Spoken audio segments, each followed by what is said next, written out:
Hi friends, எல்லாரும் எப்படி இருக்கீங்க? Welcome back to my channel Sai Aarthi's vlog. என்னுடைய சேனல் ஃபஸ்ட் டைம் பார்க்குற மாதிரி இருந்தால் கண்டிப்பாக சப்ஸ்கிரைப் பண்ணுங்கள். மறந்துடாமல் பெல் ஐக்கானை ப்ரெஸ் பண்ணுங்கள். அப்போ தான் நான் போடுற வீடியோ உங்களுக்கு நோட்டிஃபிகேஷனாக வரும். இன்றைக்கி ஹெல்த்தியான ஒரு ஒன் பாட் ரெசிபி தாங்க பார்க்க போகிறோம். பச்சைப்பயிர் சாதம். எப்போவுமே ஒரே மாதிரி நீங்கள் ரைஸு செய்யறதுக்கு கொஞ்சம் டிஃப்ரெண்ட்டாக இந்த மாதிரி ட்ரை பண்ணி பாருங்கள். சாதம் நீங்கள் சைடுஸே தேவையில்லை, அவ்வளோ சூப்பராக இருக்கும். ரொம்ப சிம்பிளாக செய்கிறது தாங்க. ஒரு 15 மினிட்ஸில் ரெடி ஆயிரும். அவ்வளோ சிம்பிள் தான், ஆனால் டேஸ்ட்டு அல்டிமேட்டாக இருந்துச்சு. கண்டிப்பாக ட்ரை பண்ணி பாருங்கள் ஒன் டைம் ஆகுது. நம்ம பச்சைப்பயிர் வரமிளகாய் வச்சு தான் இந்த ரைஸ் செய்ய போகிறோம். நான் 1 டம்ளர் ரைஸ்க்கு 1/2 டம்ளர் பச்சைப்பயிர் எடுத்திருக்கேன். இது கூட உங்களுக்கு காரத்துக்கு தகுந்த மாதிரி வரமிளகாய் எடுத்துக்கோங்க. என்னுடைய வரமிளகாய் கொஞ்சம் காரமாக இருக்கிறதுனால நான் 3 மிளகாய் மட்டும்தாங்க எடுத்திருக்கேன். ஜீரகம் ஒரு சின்ன ஸ்பூனில் 1, மிளகாய் இதில் பாதியும் ஆட் பண்ணுறேன். இது நல்லா கோஸ் பவுடராக அரைச்சி எடுத்துக்கலாம். இந்த மாதிரி அரைச்சி எடுத்துக்கோங்க.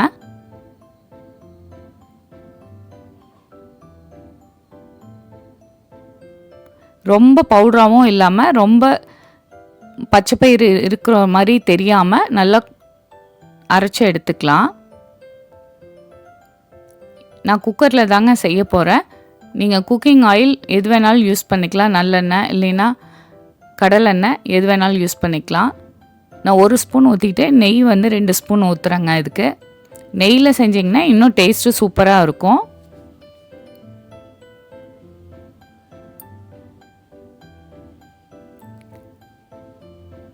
ஒரு டம்ளர் ரைஸ்க்கு நான் பெரிய வெங்காயம், மீடியம் சைஸ் வெங்காயம் 2 கட் பண்ணி வச்சுருக்கேங்க. ஒரு சின்ன சைஸ் தக்காளி 1 கட் பண்ணியிருக்கேன்.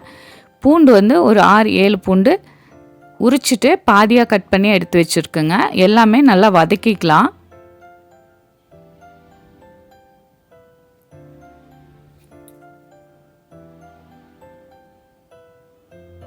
தக்காளி வெங்காயம் நல்லா வதங்கினதுக்கப்புறம் நீங்கள் பூண்டு ஆட் பண்ணிக்கிங்க.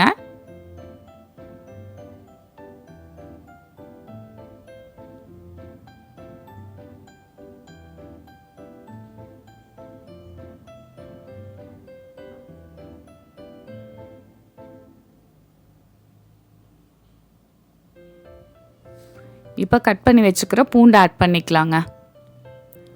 எப்பவுமே ஒரே மாதிரி செய்யறதுக்கு கொஞ்சம் டிஃப்ரெண்ட்டாக ஹெல்த்தியாக இந்த மாதிரி ட்ரை பண்ணி பாருங்கள்.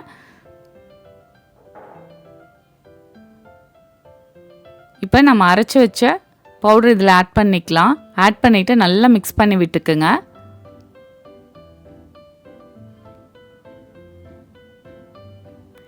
இதுக்கு காரத்துக்கு நம்ம வரமிளகாய் ஆட் பண்ணியிருக்கனால வேறு எதுவுமே இதுக்கு ஆட் பண்ணுறது இல்லைங்க.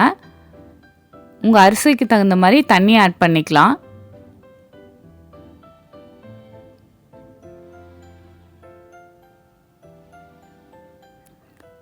அரிசி பருப்பு வச்சதுக்கு சேர்த்து நீங்கள் தண்ணி ஊற்றிக்கிங்க. தேவையான அளவு உப்பு ஆட் பண்ணிக்கலாங்க. அவ்வளோதாங்க, ஸ்பைசஸ் இதுக்கு எதுவுமே தேவையில்லை.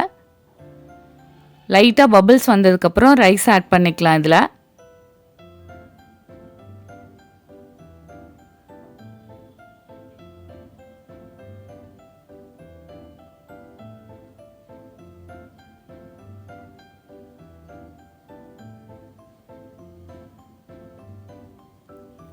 ரைஸ் போட்டுட்டு நல்லா மிக்ஸ் பண்ணிவிட்டு பபிள்ஸ் வந்ததுக்கப்புறம் ஒரு 4 விசில் விட்டு எடுத்துக்கலாங்க.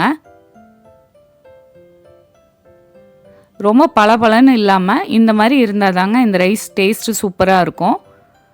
பாருங்கள் எவ்வளோ சூப்பராக இருக்குன்ட்டு.